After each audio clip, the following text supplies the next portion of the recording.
Shalom again, brethren. For our first spiritual meal this morning, I'd like to present the great Kahan, Samuel Hawkins. Praise Yahweh. Shabbat Shalom, everyone. You may be seated. May the peace of Yahweh be with each and every one of you.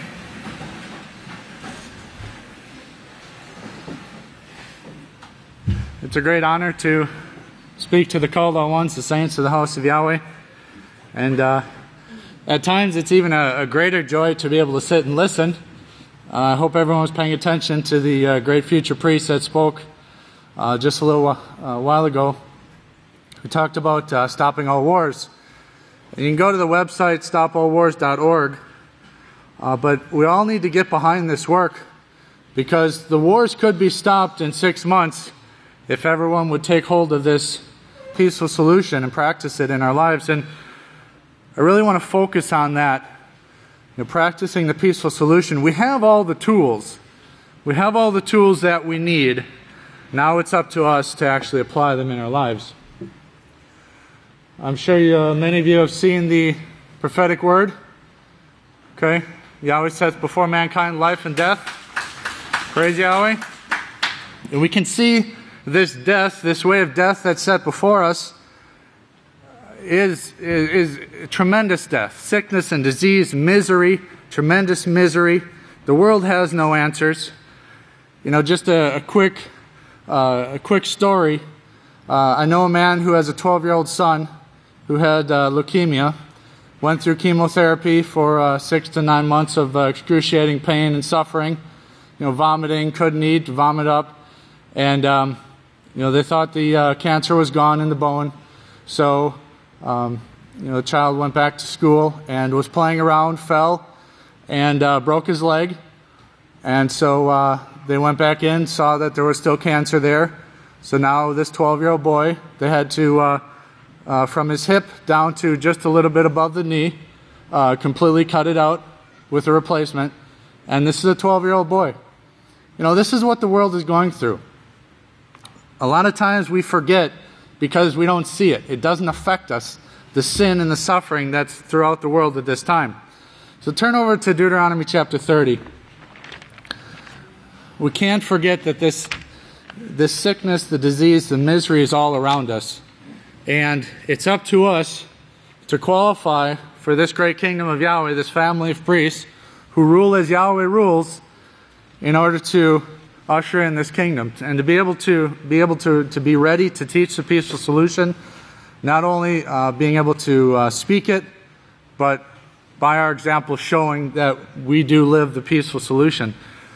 Now in Deuteronomy 30 verse 15 we see that Yahweh sets before us here, He gives us His choice. See, I have set before you this day life by righteousness and death and destruction. Now turn over to Matthew 24 verse 12. So we have a choice. The world has a choice. In Matthew 24:12, I firmly believe that everyone in the house of Yahweh desires to make the right choice. Okay? We wouldn't be here if it wasn't that we desired to make the right choice, to choose righteousness, to bring forth abundant living and joy, true joy. Now, in Matthew 24:12, it says, because iniquity, the breaking of Yahweh's laws, will abound, the love of the many will grow cold. So we see this throughout the world. And we know that iniquity is not being subject to the law. It's pushing aside the law. It's making excuses for not keeping the law. All right, this iniquity abounds. And these two works, okay, which we can see in the prophetic word here, there's two works, this life and death, the tree of life and the tree of the mixture of righteousness and evil. It's very easy when we're dealing with a lot of stress, when we're tested, going through a lot of tests and trials, it's very easy to justify ourselves, to not respond properly in the face of disrespect or some other situation. And so, we can make excuses and we can actually use this iniquity to say, well, I'm really being stressed and tested, and so, he shouldn't have disrespected me, he shouldn't have talked to me that way, Whatever the case is. We can't make excuses for ourselves and the things that we do. 2 Timothy 2:19. Turn over to 2 Timothy 2:19. The iniquity abounds throughout the world, but iniquity is not in the house of Yahweh. Okay, we're pushing it out of the house of Yahweh. Because it's through Yahweh's laws, the keeping of Yahweh's laws, that we're going to see this true peace, to where no matter what the situation is, we can resolve it peacefully. All right? You heard the 3 steps to stopping all wars. War is a conflict. A conflict is a disagreement between 2 or more individuals. A conflict can be between 2 children, 2 brothers or sisters, or husband and wife, or 2 people working together, or a supervisor and a worker. Whatever it is, these disagreements arise. But the peaceful solution teaches us how to respond and how to deal with these situations. 2 Timothy 2:19. Nevertheless, the foundation of Yahweh stands sure, having this seal. Yahweh knows those who are His, because, notice here, speaking of us, as we continue to grow and overcome, Yahweh knows those who are His, because everyone who reverences the name of Yahweh departs from iniquity. This is what we need to work on, pushing out the iniquity out of our lives, these making excuses for not dealing with situations properly and appropriately and being respectful.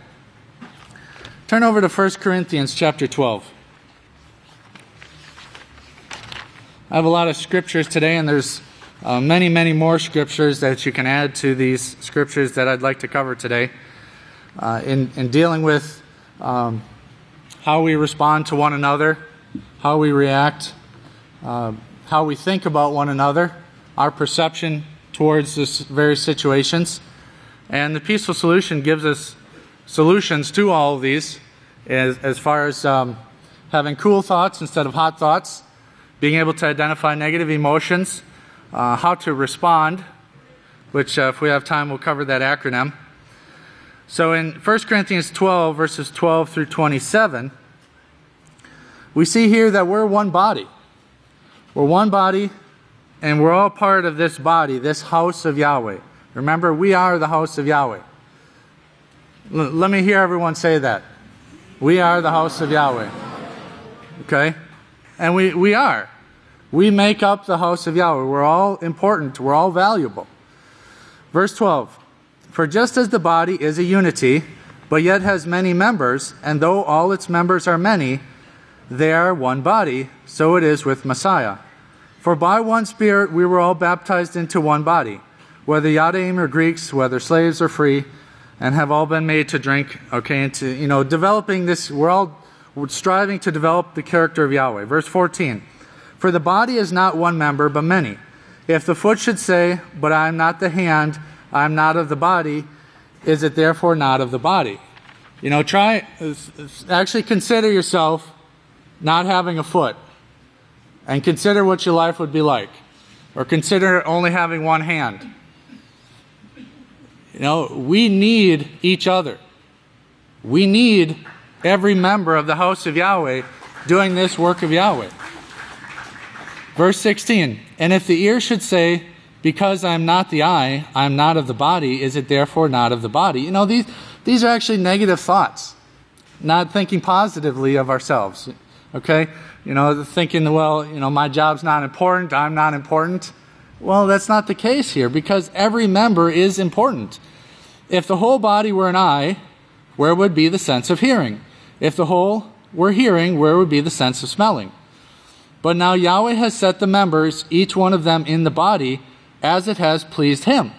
All right, Yahweh didn't ask us where we wanted to go or what we wanted to do. Yahweh did these things. Yahweh set us in the place, in each position, and we need to stand in our place as we've been taught, learning to serve others, to find a job and do it. Stand in our place. And everything is done as it pleases Yahweh. Verse 19, if they were all one member, where would the body be? But now there are many members, but only one body. We are one body, the house of Yahweh. And the eye cannot say to the hand, I have no need of you, nor yet the head to the feet, I have no need of you. All right, so now we need to start thinking about our thoughts towards our brothers and sisters. Do we actually have some of these thoughts, these negative thoughts? And if so, how are we going to overcome them?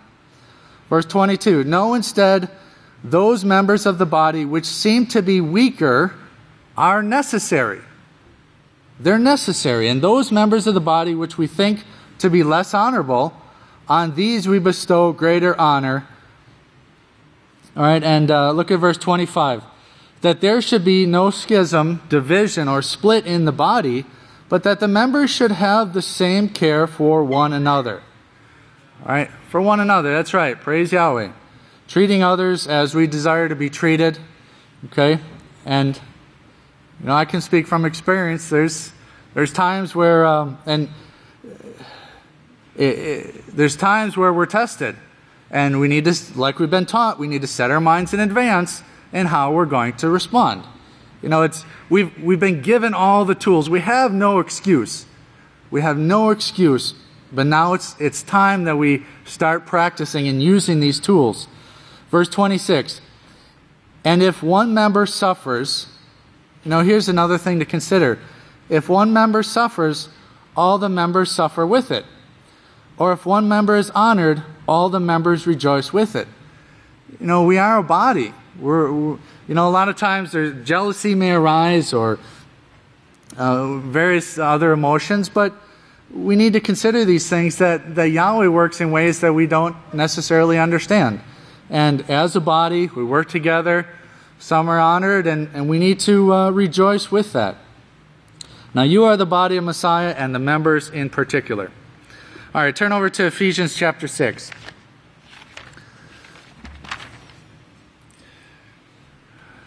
Ephesians chapter 6, verses 5 through 9.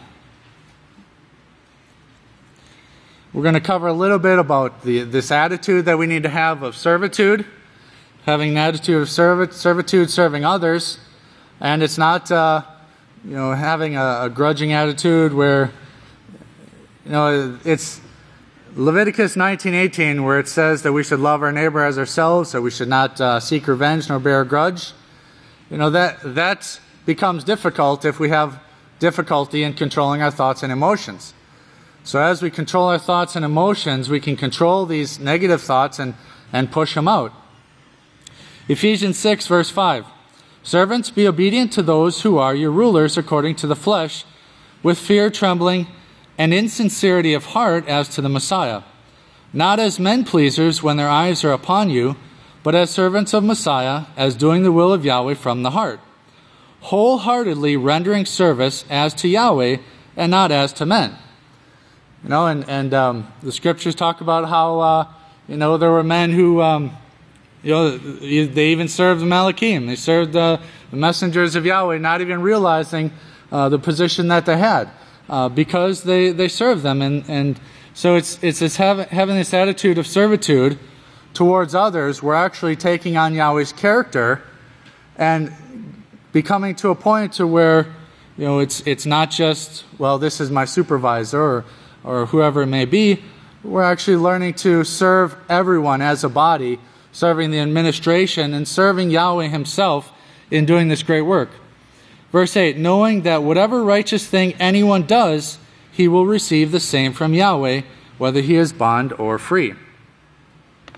And verse 9, and you rulers do the same things toward them, giving up threatening, knowing that your own ruler also is in heaven, and there is no respect of persons with him. All right, so, we all have things that we need to overcome. The point is, it's not to point fingers and say, well, look at this person. Yahweh isn't going to judge us based on someone else's actions. Yahweh is judging us based on our own actions, based on the effort we put forth. We will have no excuse to be able to say, well, Yahweh, I did this, I broke this law because this person did this to me. No, that will never fly. That is not acceptable. That's iniquity that we need to get out of our lives in justifying these things. Because it's, we can't break one law because someone broke a law towards us. That perpetuates this continual war, this way of Cain and Nimrod that we see throughout the world today. So turn over to Galatians chapter 6. So we go through these tests and trials, and it's a day-to-day battle. It seems like it's never going to end. Maybe it won't. But that's not the point. Galatians 6 verses 9 through 10. And let us not grow weary of doing righteousness. We can't grow weary of these things, no matter how difficult it may seem. But there again, the peaceful solution gives us the answers. We can't dwell on ourselves. We need to develop this attitude of servitude, getting involved in the work and thinking of others, and pushing aside any hot thoughts and any negative thoughts and negative emotions, and focusing on doing the work of Yahweh.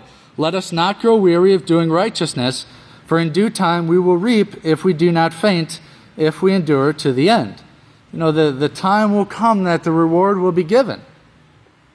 Verse 10, therefore as the opportunity arises, as the opportunity arises, not as, I believe it's Luke 17:10, we're not going to say, oh, we've only done what's been required of us to do, but wherever we have the opportunity, doing righteousness. Let us do righteousness to all, especially to the members of the family of the faith, the house of Yahweh. Especially to each and every one of you here, and those scattered abroad throughout the world, doing righteousness, which is keeping Yahweh's laws towards all.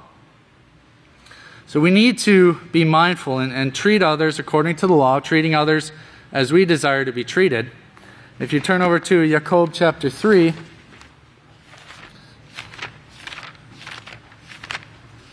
and it becomes difficult. It is difficult in overcoming. But Yahweh says that it's possible, and we must overcome.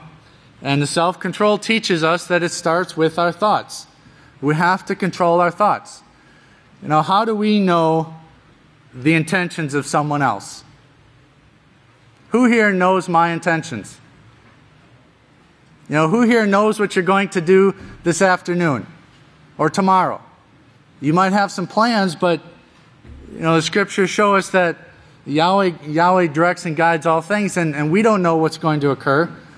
But it's important that we guard our thoughts, especially when it comes to how we perceive situations.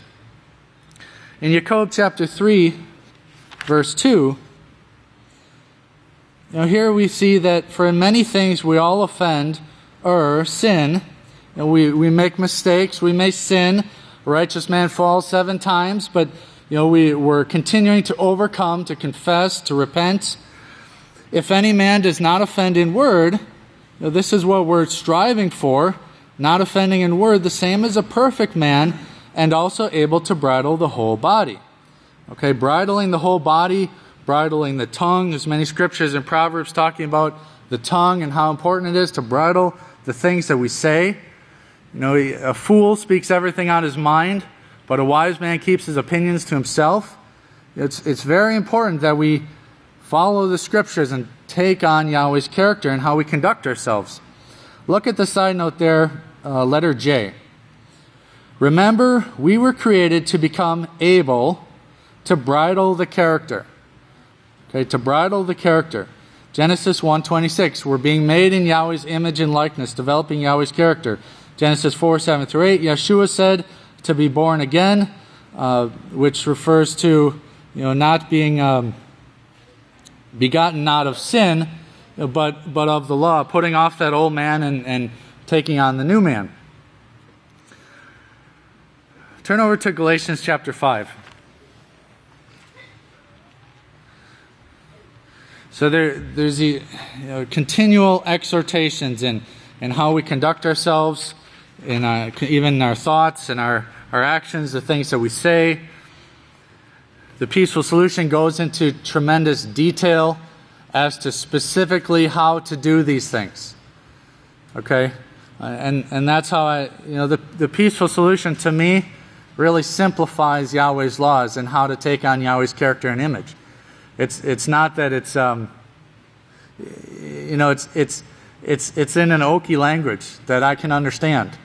And it's a step-by-step, it's step-by-step process that, the self-control starts with our thoughts, and it goes into the cool thoughts and hot thoughts, and goes into anger, and we all have anger triggers. We all have triggers. Okay, so are we going to let someone push our buttons? Are we going to retaliate so they don't push our buttons? Are we going to set our minds in advance so that we don't have those buttons anymore? Or we can overlook them. Okay? So there's this great knowledge in the peaceful solution that it's one thing to be able to teach it, but when we get to the point where we can practice it in our lives, in dealing with any type of situation, that's where the perfection in Yahweh's character comes in. And you'll see it in how you're able to respond to any type of situation. Now, where were we? Is it Galatians 5? Turn over to Galatians 5, verses 13 through 26. And we've read these scriptures over and over again, the fruit of the Spirit here, walking in the Spirit. But we're going to see how important it is to overcome our negative emotions and negative thoughts and focus on positive, being positive, giving others the benefit of the doubt. Being mindful that we are probably, if we have a problem with the situation, we're probably not perceiving it, the way that other person intended it to go.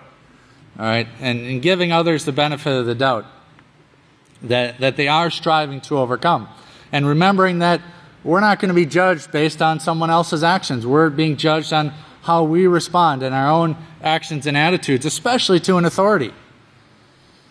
And the scriptures go into detail. It really doesn't matter what a supervisor or someone in authority does. We still need to show respect. We still need to keep Yahweh's law towards that person. In Galatians 5, verses 13 through 26, so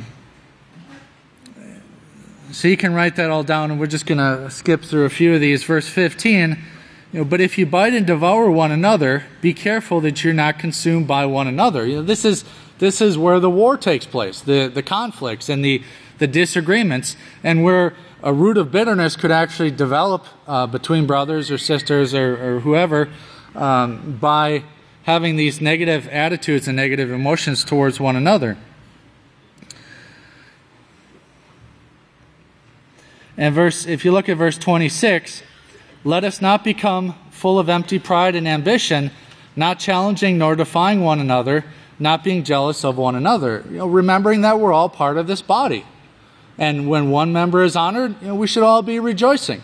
When one member suffers, we should all be suffering. And working together to encourage one another and exhort one another in righteousness. Turn over to Jacob chapter 4. The book of Jacob chapter 4.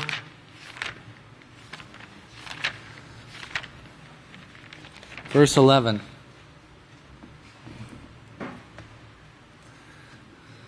And this is, if we dwell on negative thoughts, and those negative thoughts developing negative emotions, it tends to bear a grudge. We bear a grudge and have these negative thoughts towards others, where it becomes a hindrance to be able to serve others.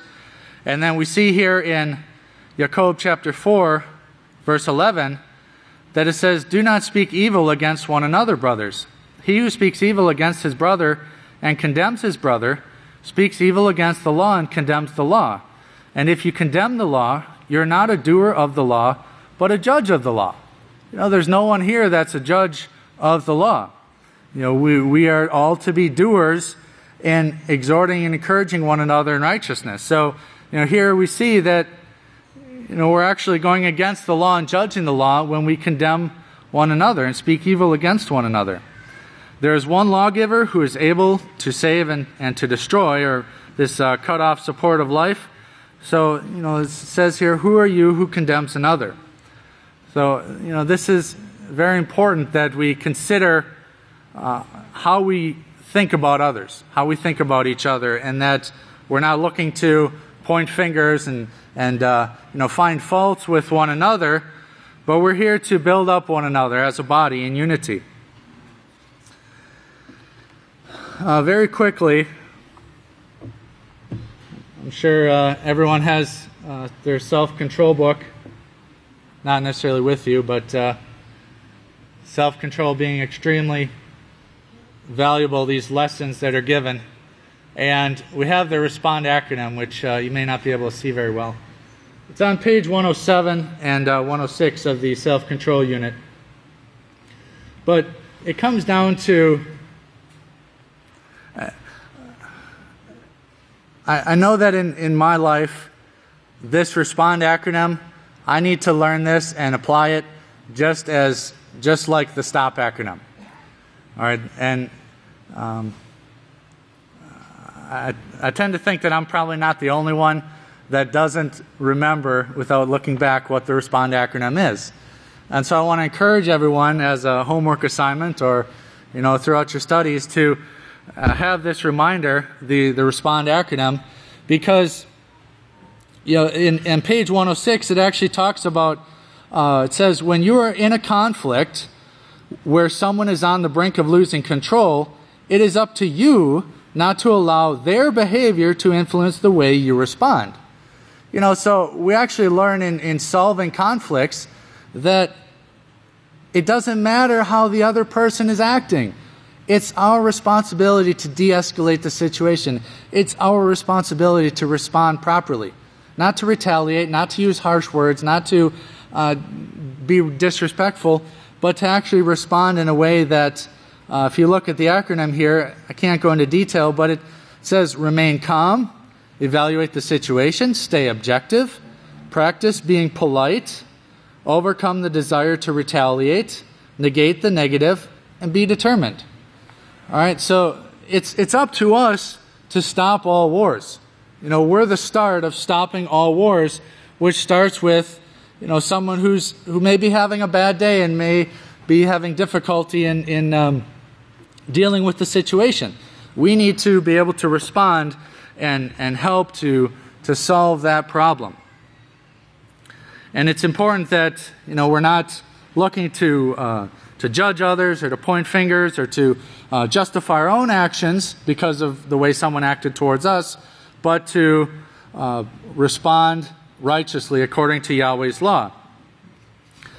Now you can write down in your notes Eob chapter 21 verse 7, and the side note there, G3, is very interesting because we see what appears throughout the world that even though the world is full of sin, Satan makes the world look desirable. Like everyone is having great success, full of wealth and 3 cars in every garage and all these things. But Yahweh allows these things to take place, and He tells us, don't judge based on our own eyes.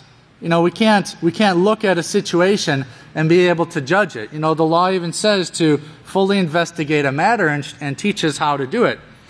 Now, you can write down 1 Samuel chapter 16, because that's an example where even the priest and the righteous prophet Samuel, he went to anoint, he didn't know who it was, but he went to anoint, Yahweh sent him to anoint King David as king, and Yahweh showed him that it's what's in the heart, that is what we're going to be judged by. Turn over to Philippians chapter 2, and we'll close here in Philippians 2. Verses 2 through 4.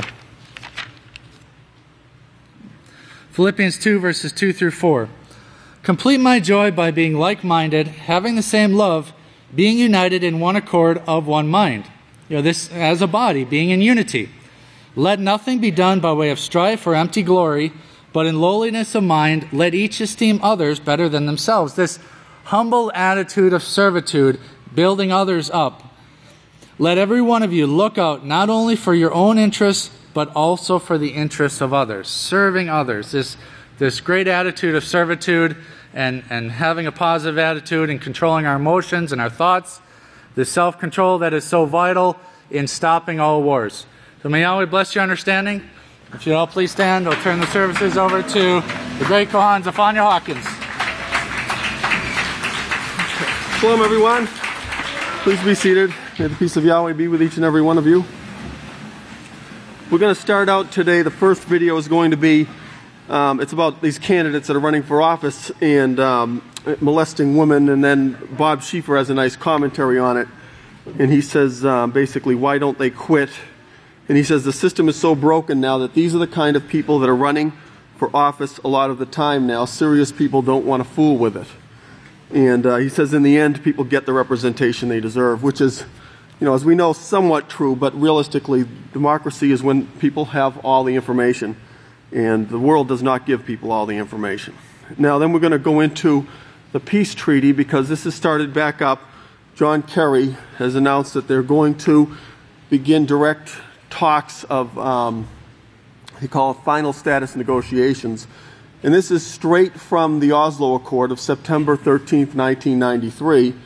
And this is, in that accord, they're not termed final status, they're termed permanent status. This is the true and lasting peace of the peace, true peace that they're talking about. So once they sign this, which is going to take several months for them to get to the point of actually deciding what they're going to do, but they're moving forward. Remember, John Kerry is a member of CFR, and there's going to be a CFR member who's going to speak, and he's going to talk about how this is a 20-year process, which brings us right back to 1993. So this shows you that this is that 7-year peace treaty that Pastor spoke about, but they're very secretive about this, the exact nature of it. And keep in mind, John Kerry is a CFR member, and he's also a member of Skull and Bones.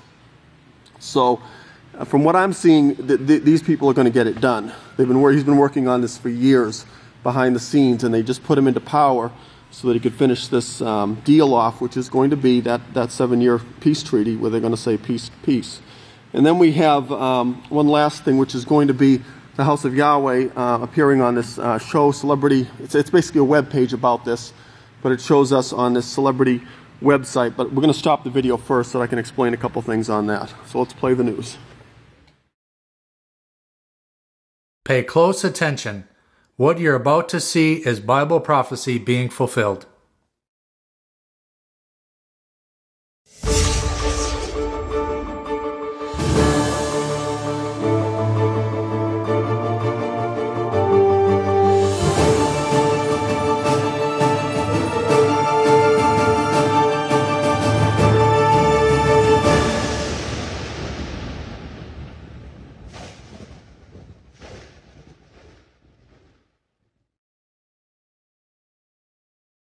Welcome to another edition of YPN News, bringing you news as it relates to Bible prophecy and foretold by Yisrayl Hawkins.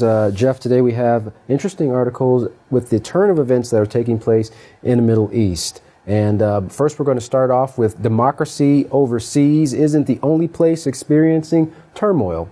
Right here, stateside, at least one politician is being urged to resign and another former congressman is being pressured to withdraw his candidacy. Now, YPN's Larry McGee has our story. Larry? Now, one of the biggest issues seems to be the resistance that the politicians are displaying to the idea that they should leave or not seek office. Now, have those facts changed at all, or are they pretty much the same?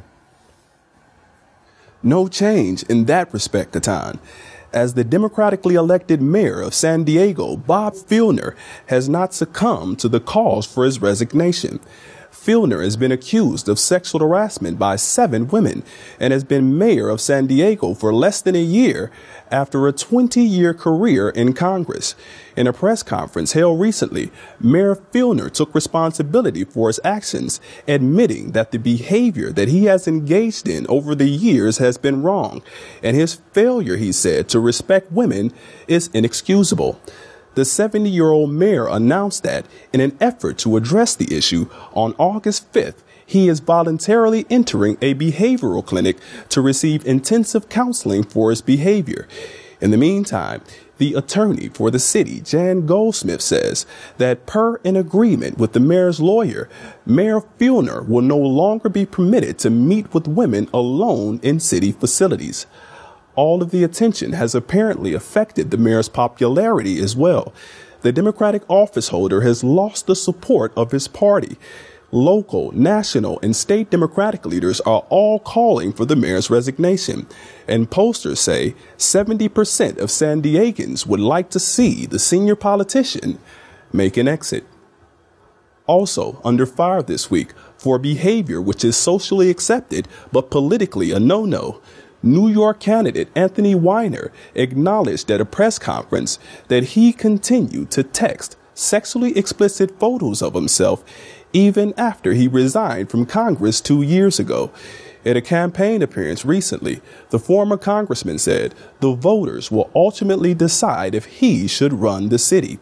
Offering a few words of commentary on both issues, CBS News chief and Washington correspondent Bob Schieffer says that the system is so broken now that these are the only sorts of people who are running for office a lot of the time. Serious people don't want to fool with it. In the end, he says, he has great confidence in the people. The people will decide the outcome of these two politicians, because in the end, people get the representation they deserve. That, for a great share, is fair enough, for despite the propaganda for most, two politicians who are willing to stop, reconsider their actions, and change are better than a world full of politicians who continue to neigh without a notion or thought of repentance. For YPN News, I'm Larry McGee. Katan Jeff, back to you. Very, very interesting. Very interesting. Well, thanks to the tireless efforts of U.S. Secretary of State John Kerry, the long-stalled Middle East peace negotiations may once again restart. John Kerry said in a recent statement, when this process started several months ago, there were very wide gaps, very significant gaps between the two sides. We have been able to narrow those gaps very significantly. The process continues to be a slow one, but the two sides have agreed to meet and talk about talks to discuss reviving the peace negotiations. Now, hopes are to send top envoys to Washington as early as next week. Secretary Kerry has been working through many critical issues that have stalled these peace talks in the past, including the 67 borders, the ongoing Israeli settlement building on the West Bank, and Palestinian prisoners. Larger issues still need to be addressed, like the status of Jerusalem and the fate of Palestinian refugees around the world. Israel's lead negotiator, Justice Minister Tzipi Livni, talked with CNN about the recent revival of the Middle East peace talks. She is hopeful that within the next few days to be one of the negotiators in Washington meeting with the Palestinians by an invitation from Secretary Kerry. She stated, I truly hope that our dream and aspiration to negotiate in order to end the conflict can be translated into meetings, little dialogue, and hopefully in the end, ending the conflict. Negotiator Livni explained that there are many different opinions in Israel, even within the cabinet. She said, within the government, we have parties that are more problematic for them to support the process. But yet, I hope, and I do believe, she said, we can have the majority of the Israeli government to support this. I believe that this is in the interest of Israel, she said, but of course, we have different opinions in the Israeli cabinet. Right. When Livni was asked, why do you think the time is right to come to the table now? She responded, I believe that the time was right also years ago. I support deeply not only the idea of negotiations, but the idea of the need to end the conflict between Israel and the Palestinians. This is in the interest of Israel. It's not a favor to the Palestinians, nor to the UN, not even to the President of the United States. It is our own interest. This is the reason for the idea of relaunching the negotiations, and it is not because of a pressure or a favor to do something for the sake of others. It is in the interest of Israel. Some speculate the reason for these talks is because Prime Minister Netanyahu wants a better relationship with the United States on other issues, such as Iran. To this, Livni answered, it's not only the interest of Israel and the relations with the United States, which are very important to us in Israel from a strategic point of view. It's not just a matter of same values and interests, but it's really a very important relationship for us to keep. She continued, you could see minutes after Secretary Kerry announced about the invitation and both sides agreed to come to negotiate. Those that opposed this declaration it was Hamas and the Palestinian Authority and those that are not fighting for the creation of a new state, but they're actually fighting against the existence of the state of Israel. Now, by relaunching the negotiations, we can reform different groups in this region. Livni explained, on one hand, we have the extremists. We have Iran, Hezbollah, Hamas, and on the other, we have a group of pragmatics that now, by relaunching negotiations with the support of the Arab League, we can have the same camp of moderate acting against those that are using terror and are not accepting not only the right of Israel to exist, but they are fighting the values and interests that the United States represent in the region.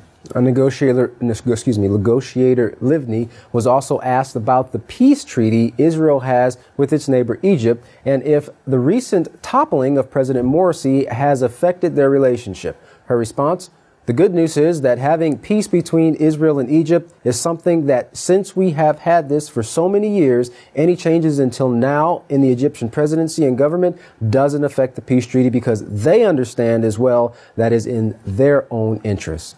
Livni once again explained, the last thing that I want as an Israeli is I truly don't want to relate to the internal situation in Egypt or Syria or any other of our neighbors that internally are in terms of changes and troubles and all this stuff, because I don't want the extremists there or elsewhere, she said, using any statement coming from Israel in order to say, you see, Israel is involved in the internal situations in Egypt. So Livni concluded, the wise thing to do is to be silent now. And that's exactly what Justice Minister Tzipi Livni did on some of the questions she was asked. When she was asked about what Israel's reaction was to some on the Palestinian side who say there must be an agreement on the 67 borders as a basis of negotiation before this process starts, she replied, that's the last thing I want to do now, is to do something that both sides agreed with Secretary Kerry. She continued, I'm not going to relate publicly the terms of understanding that we reach with the United States and the United States with the Palestinians, or vice versa. The whole idea is to build trust and confidence, she said, and not to enter into this blame game that we used to have in the last years. Interesting. Now, in a recent news briefing in Jordan, Secretary of State John Kerry announced an agreement reached to resume final status negotiations between the Palestinians and Israelis. If everything goes as expected, Saeb Erekat, Minister Tzipi Livni, which you spoke about, and Yitzhak Molcho will be joining Secretary Kerry in Washington, D.C. to begin initial talks. A further announcement will be made by all of them at that time. Kerry stated his hopefulness because of the courage and leadership shown by President Mahmoud Abbas and Israeli Prime Minister Benjamin Netanyahu, stating that both of them were instrumental in pushing this process in this direction, and they wouldn't be making this briefing if they hadn't made the choice to initiate these talks. It's going to be interesting to see how this progresses. In a recent interview with the Telegraph News, Yuval Steinitz was asked in his belief of the two-state solution. His response, I think this is the only possible solution to the Israeli and Palestinian conflict. It'll be difficult to achieve, and there'll be many obstacles in the way, but there is no other solution.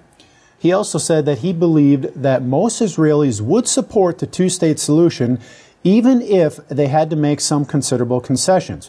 If they were to move forward, this would be the end of the conflict, he continued, explaining himself by saying there would be no more demands, for one thing, as well as a recognition of Israel as a Jewish state the way it was established once and for all.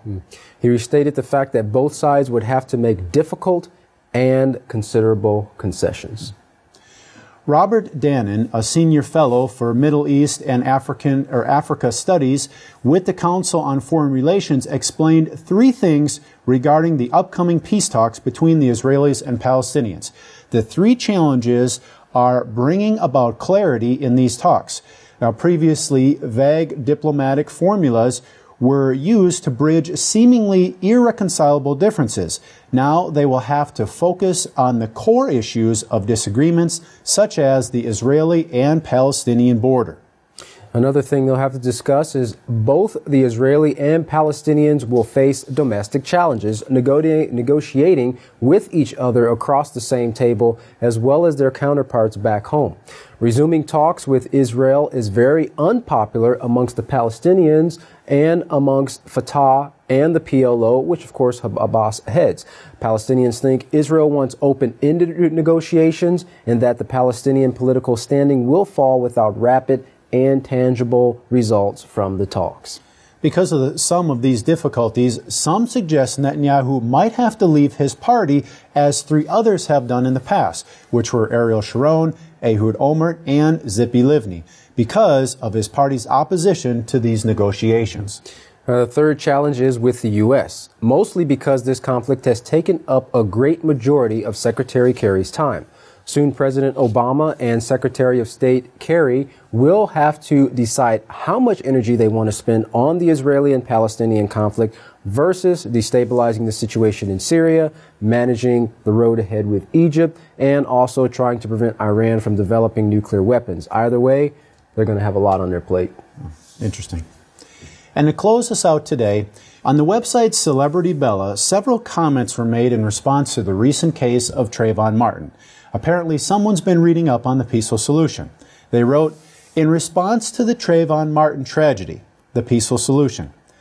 Only when we teach our children better ways to respond to conflicts will we see the kind of changes we so desperately want in our urban and rural areas. Interesting. And another quote on the same site stated, it might sound a simple thing, but actually teaching about ownership and the rights of ownership, as well as the basic concepts of asking, is fundamental to instilling empathy and consideration for others and their property into our society. Interesting.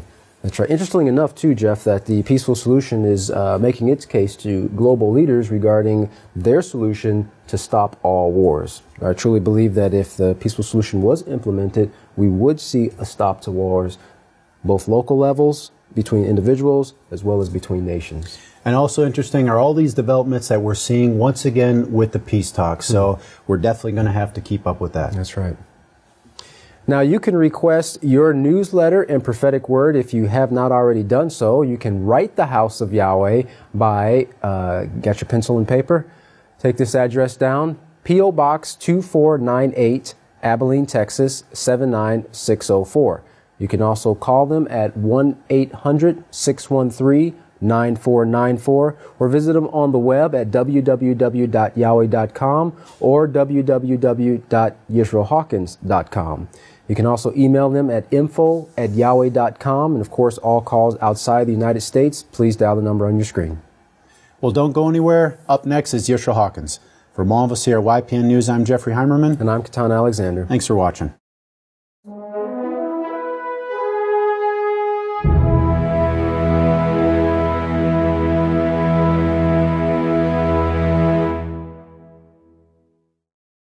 So now would everyone please stand? The greatest teacher in the world, the great Kohan Yisrayl Hawkins! Shalom, everyone! Wow, you're looking great!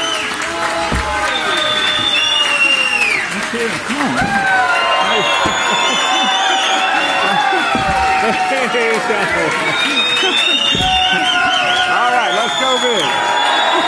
Praise Yahweh! You may be seated.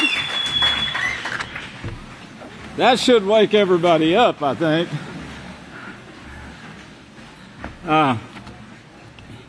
This last thing you saw, I'll get into it, but it's we're listed now among the celebrities, and they're choosing the work of our young priest. The Pope did too. I don't know if you saw that this week, but they're copying everything the House of Yahweh does. They've seen the impact that these young men and women are making in the missionary team. They're seeing the impact, so the Pope says to his children, go and teach. Says to all the children, go and teach. The problem is they don't know what to teach. Yeah, what? What have you taught us? Oh, here's how to kiss a baby. What else has he taught us here? Well, we're talking among ourselves. What has he taught us? I don't know. How to get in and out of his mobile? His protected mobile? That's the other thing he taught us. What else did he teach us?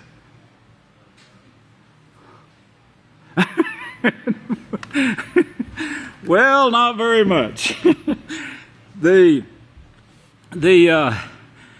editorial in San Diego Mayor Bob Filner and New York Mayoral hopeful Anthony Weiner need to just go away. I beg to differ with you, because I believe these two men, if you would check them out and see what they've done, you'll see that they far surpass your preachers and the Pope. Now, these two men say they've repented. Do you see any repentance of these preachers that have themselves pushed fornication, adultery, sodomy, bestiality? They're the ones that's pushing it on the world, and then they condemn two men here for two lesser crimes, and these two men, thinking they're guilty of something really bad, of course they are guilty of something bad, but they've repented. As Acts 3:19 tells you, you should. But you don't see the Pope repenting. He's sinning every day. His life is filled with sin. It's filled with murder, and always has been now. The Pope's lives have been filled with murder for 6,000 years. Ever since the days of Cain, who they follow. Nimrod, the popes of Egypt, which Yahweh led the 12 tribes down into Egypt. He led them down into God worshippers, Christianity. If you look at what is ruling there today, you'll see it's Christianity. They call themselves popes.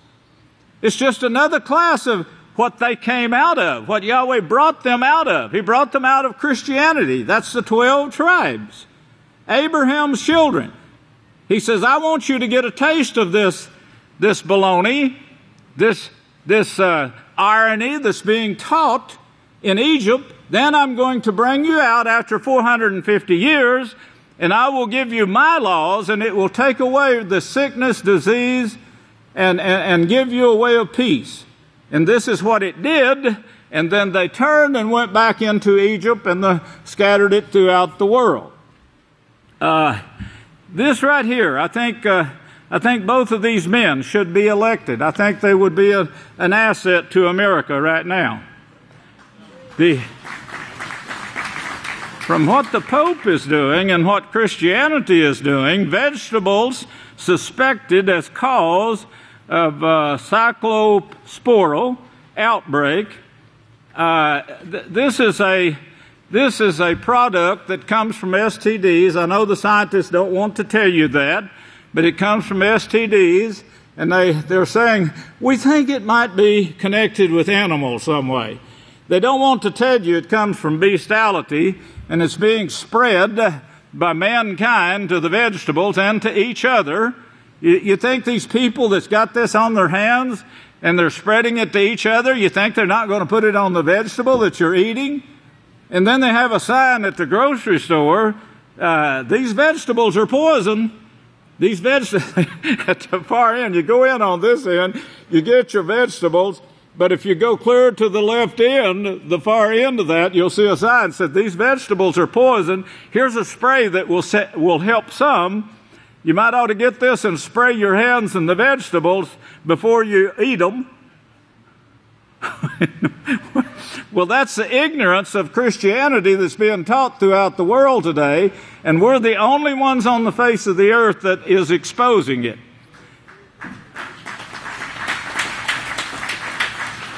The U.S. confirms another case of mad cow disease, but But the FDA is assuring you it's all right to eat. There's the mad cow disease. It's not going to be harmful to human beings. Forget about it. We're going to protect you. Yeah, like they do with the vegetables. Democracy. Well, that's what we've got. The voters, I don't know if I hope everyone is tying all this together. The great sermon that Kohan Heimerman just brought out. And then the news articles and I got to get that out of my sight. I don't like the looks of that man.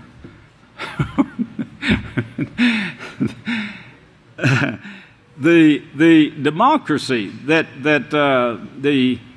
is going on in Egypt. This is what is being pushed. Now, I brought out here several weeks ago, or maybe months ago. Time is passing fast, but I brought it out that the Pope made the statement that the Roman Empire must be resurrected. And, of course, they have been pushing to resurrect the Roman Empire for quite some time. The wars in Afghanistan was part of that. No one ties it together, but the things that Malachi Martin brought out in his book, saying Satan is going to make war against these countries that will not worship her. Well, of course, that's what she's done now through the Catholic Church and for years. And the murders that's taken place, some historians say trillions of people are dying from this, have died from these crusades, trillions. It could be in more than a trillion, they say. But of course, they're pushing forth what they call democracy. Now, democracy, the reason that Barack Obama is president in the United States is because the majority of the people voted for Barack Obama. They made a wise choice. The man is a very brilliant man. He could lead this world to peace. He won't be allowed to right now because the Catholic Church is telling him what to do. And the Catholic Church is leading the nations. And the plan for the nations right now is laid out in the Keys of This Blood, written by Malachi Martin, showing the plans of the Catholic Church. Yahweh says it will not be held back from them. What they have planned to do, He's going to allow them to do. They won't be able to do what they want to do because the Catholic Church wants to take control and make Christianity the one and only religion. Now, this was tried in the days of Constantine, when he said you will worship this God only. Then he gives them two gods. Well, that's how stupid Constantine was. They said historians said he was an idiot, but he did a lot of damage in what he did in taking away the laws of peace, the laws of peace, which now they're saying, hey, we need these. This is the only thing that would solve our problem. This is what our team is bringing forth, the young people. And the Pope sees this and said, hey, let's go out and teach. All you young children, go out and teach. Well, what I want to show you is the majority vote. The majority voted in Egypt to, of course, put Morris in position. And of course, democracy is supposed to be for the majority of voters. Now, you may have seen this article that came out on the 26th of July. Voter ID bill raises controversy in North Carolina. It's raising controversy in Texas, too, and many other states. So, now here's your democracy. Democracy is only as great as the people who are pushing democracy. Now they're saying, well, these people can't vote because they don't have this identification. Did you know that Barack Obama was classified in that group? He didn't have the proper identification, and he didn't have what it took to get it. But they want to limit it where only a certain amount of people which fit their category can vote. This was a story that we see about a woman that was in North Carolina. And there is her picture. But she's telling about she was born in America. She was born in a time period when there was very few people, or maybe they wouldn't even allow them to come and be registered, get a birth certificate. Well, now she can't vote, even though she's 70 years old or so and been in America all of her life, but she is only one of millions of people in the United States that, if this law prevails, will not be able to vote. And if this law had been in effect before Barack Obama was put into office, he wouldn't be in office. But now they're trying to get it in because a minority, not the majority, but a minority wants to run the country. That minority is Catholics. The Catholics, they run the country by majority vote. But now that they're being outnumbered by another group that's not Catholics, we don't want them here. We don't want them voting. We want to be the ones that say who goes in office and who doesn't go in office. And this is the way. Now, this took place now in Egypt. Surely all of you know this. The majority put Morris in office. Who took them out of the office? Remember who took them out of the office? The army. Listen to this headline. 7 killed, including gunmen, in Florida. This came out this morning. This was Saturday morning, before we got out of bed. In a shootout, 2 hostages rescued. SWAT officer shot and killed a gunman early Saturday afternoon. This is today now, by the way. Early Saturday afternoon, killed 6 people, ending an hours-long standoff in Miami, Florida, police said. Dozens killed as Egypt's security forces clash with Morris supporters in Cairo. These security forces now is the army. I want everyone to turn over to Daniel 11:31. You should have that memorized by now, but you really need to get it memorized because that's what's taking place today. It was prophesied. It took place long before that, but it's still taking place today. Now remember, Morris, the president of Egypt, voted in by majority vote. This is democracy. They all know this is democracy, the beginning of a democratically led government in Egypt. That's what they proclaim. That man is a Muslim. He's not a Catholic. They didn't want him in office. Now, who took him out of office? The army. The army of Egypt did not stand behind the one they elected as president of Egypt. And the army went in and took this man out, and now they're killing everyone as the Pope did years before in the Crusades. Surely by now we know, have read about the Crusades.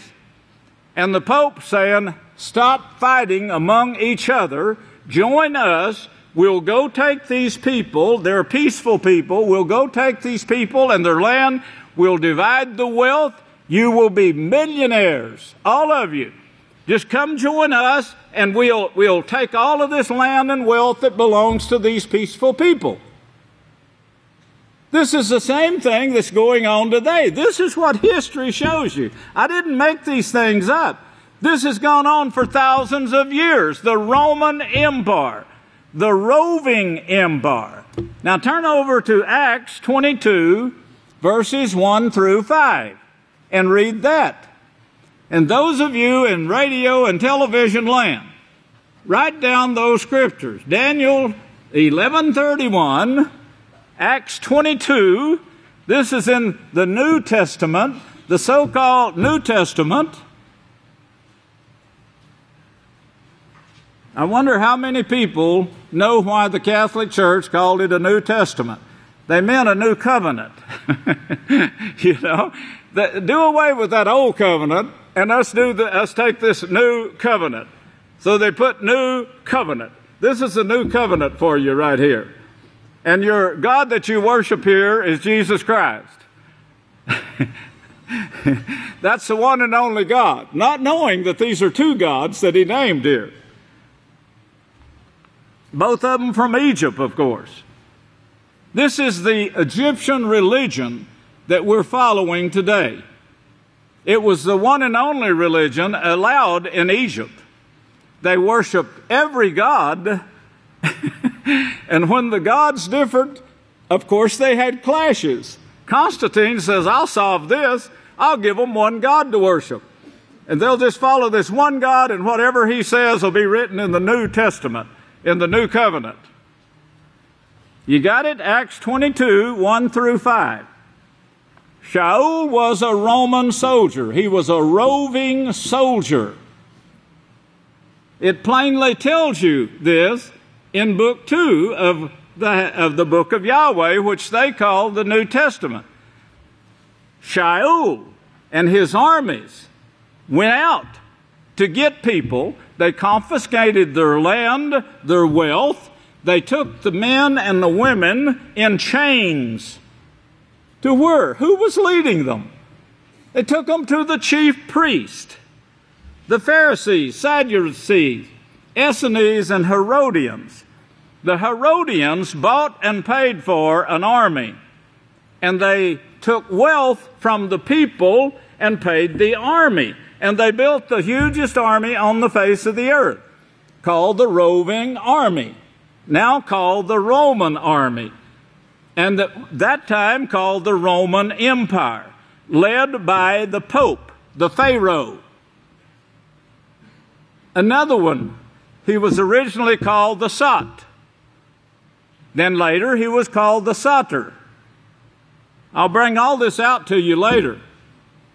But these names have changed, but the religion stayed the same. It was the Nimrod religion of terror.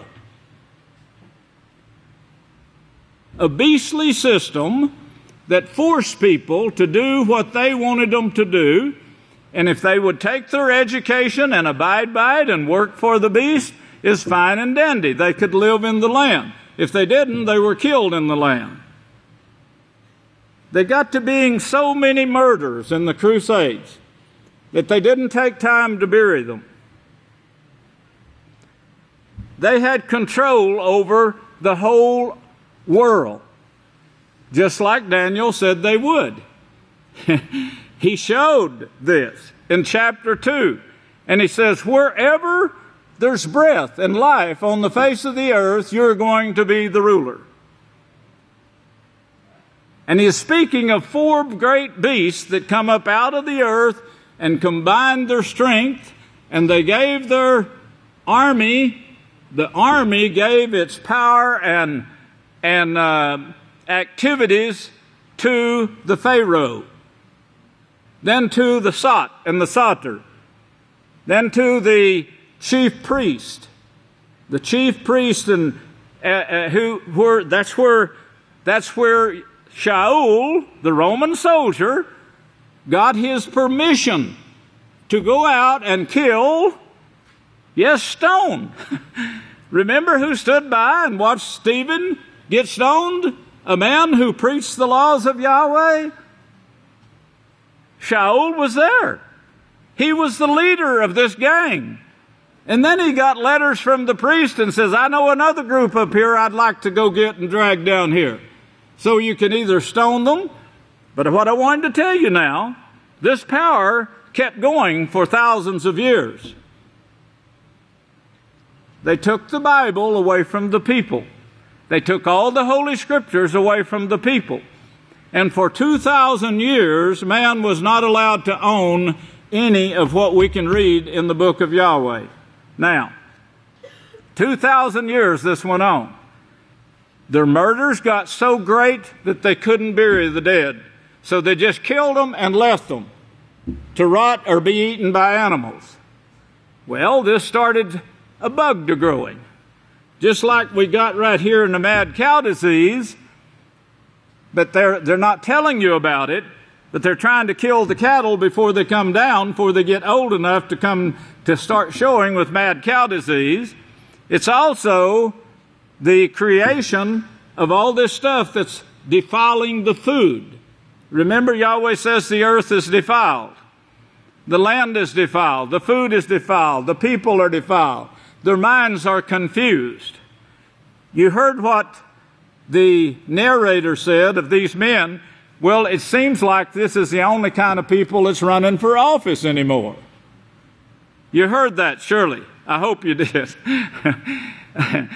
If you didn't, we'll play it again next week. All of this is showing you what is going on today and how it led up to this great point, this peak of sin that Yahweh said would be here at this time. The rejecting of Yahweh's laws has brought us, as Isaiah 24, 1 through 6 says, brought us to this point. The army kept killing and killing and killing. They were killing anyone who owned a manuscript. They would classify them as a witch. Of course, they're putting out real harsh accusations against Morris, who was in office. Well, that man was nothing but a murderer. He was worse than Al Capone. He did this and that and the other. And now they're trying to stir up hatred, which the one station is standing up and saying, this is all hogwash. They're making up lies against this man. But they can do it. They own the news media, as they do in America. And of course, they're cutting down on your news here, if you notice that.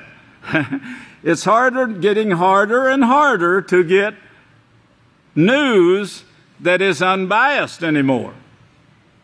But the murders kept coming. These are in the days of the popes when the Roman army was in full control. So they kept killing and killing. Well, they couldn't bury the dead. They didn't want to take time to bury the dead, so they left them to rot. Well, this brought forth what was called the Black Plague. Now, this is still to be brought, but I want to show you what it led to in 10 words or less. I could. But the Bible was forbidden. You didn't get it till a few years ago. In fact, it was in this generation when everybody was able to get a Bible. It came to Oklahoma, the ends of the earth. That was the ends of the earth where it came to. I was one that possessed one of those Bibles, put out by the British Bible Society. A lot of people turned against the Catholic Church that was in the Catholic Church, that had leadership, because a plague came forth from the people they had killed and started eating their insides out. The popes were dying. The leaders of the Catholic Church were dying. They had no answers for what was taking place. Their power over the people diminished. The armies were dying. They had nothing to fight with them.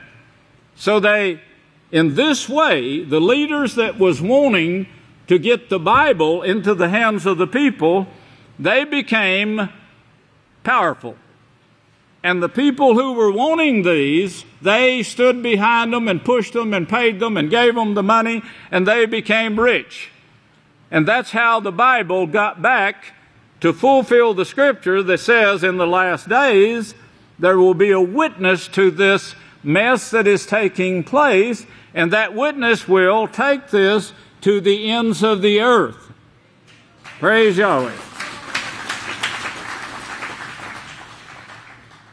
Dozens killed as Egypt security forces class with Morris supporters, the army standing on his part. If the administration were to determine a coup had occurred when Morris was ousted, the $1.5 billion of military and economic assistance the U.S. provides to the army of Egypt,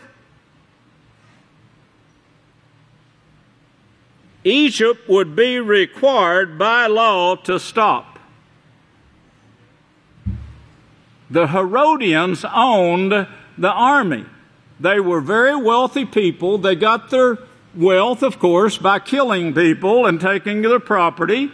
They created a small force to do this, a police force, which grew rapidly because they paid the army, so it kept multiplying. And when they would take over a peaceful community, there were always those who they would enlist in their army by means of wealth, means of money, and they would pay these people, and these people would, of course, work for the army. The Apostle Shaul was one of those. He had a religion that he believed in, so he believed strongly in what he was doing. That religion, of course, would not allow the laws to be taught. The lie that is being taught by Christianity today is that the Jews, they call them Jews, that was everyone who kept the laws. They put that in the minds of the people.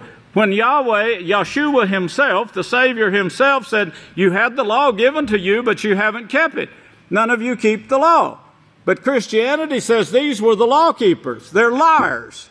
Just like Satan was in the beginning, they're telling you lies, one lie after another. All I asked you to do is read Yeshua, your Savior's writing, and believe his words. And see the history before that. It's following Nimrod, the terrorist, who went out hunting people. This religion, this system, went out hunting people and terrorized them and brought them to Babylon. That's where they took them. That's where they took them after they brought them to Jerusalem. Then if they would not convert or wanted to go ahead and go to Babylon and study their religion or study their literature, they would take them there, just like they did Daniel the prophet. They took him to Babylon. And the king says, bring me the best of the best, that we can teach our literature. Their literature was Christianity, brought from Egypt, straight from Egypt, and it's being taught by the Catholic Church today. And they want their children now to teach this literature. What is the literature? Do away with the law. Don't keep any of the laws. Don't be caught keeping the Sabbath day. Try keeping the Sabbath day if you're a Catholic. And ask the Pope, why aren't we keeping the seventh-day Sabbath, this appointment with Yahweh, the Creator himself? Why aren't we doing this? They will kick you out of the Catholic Church immediately if they don't put you in jail and kill you. If they think you're strong enough to teach this to the world, children, that they're wanting you to teach, if they think you're strong enough, they'll put you in prison. They will file false charges against you, the municipal system will, and they will put you in prison and let you die there, using you as slave labor. Now, this has gone on for thousands of years, and the municipal system here is set up to do it. And they're set up in Egypt to do it. And the army is standing on their part. The army being paid by the United States. It's what I just read you.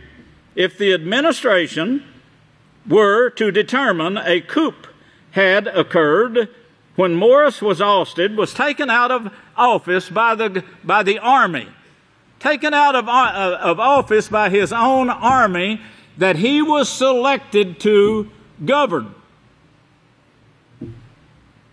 The $1.5 billion, a billion is 1,000 million. That's a billion.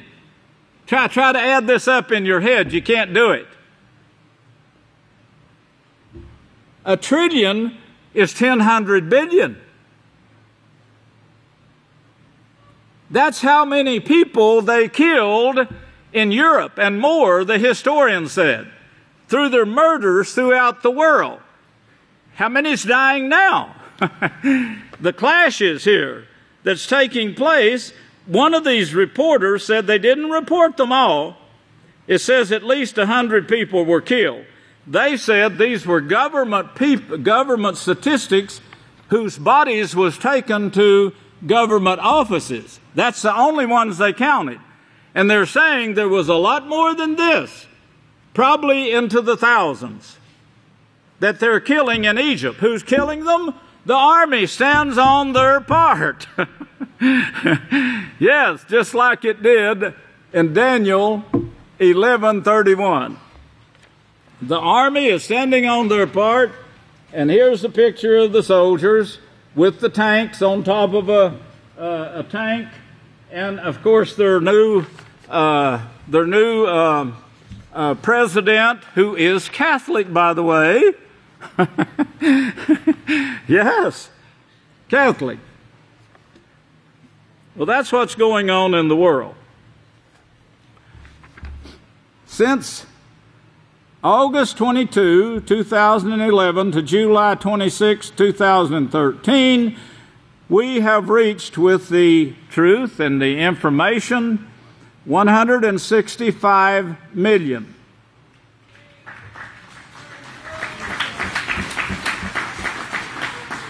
With the truth, 165,718,414. So this branch is growing. Yahweh has opened up another bud on the tree with this celebrity. We're moved up to being posted with the celebrities. Now they cut off, I got it circled here, but there's a woman here, blonde-haired woman, and behind her is Barack Obama. And of course, we shouldn't need to enlarge that where you could see it, but that was cut off, I noticed by the news a while ago. But it says Obama documentation to direct Lindsay Lohan show. Well, of course, this is the celebrities now. And I was called this morning. I had another sermon for you, but it's going to have to wait. So I was called this morning, and they told me, said, you're on the celebrity pages now.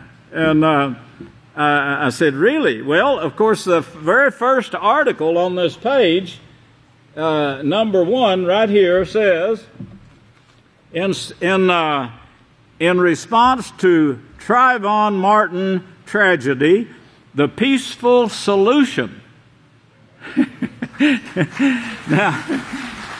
Now, this peaceful solution that it's talking about is a news article.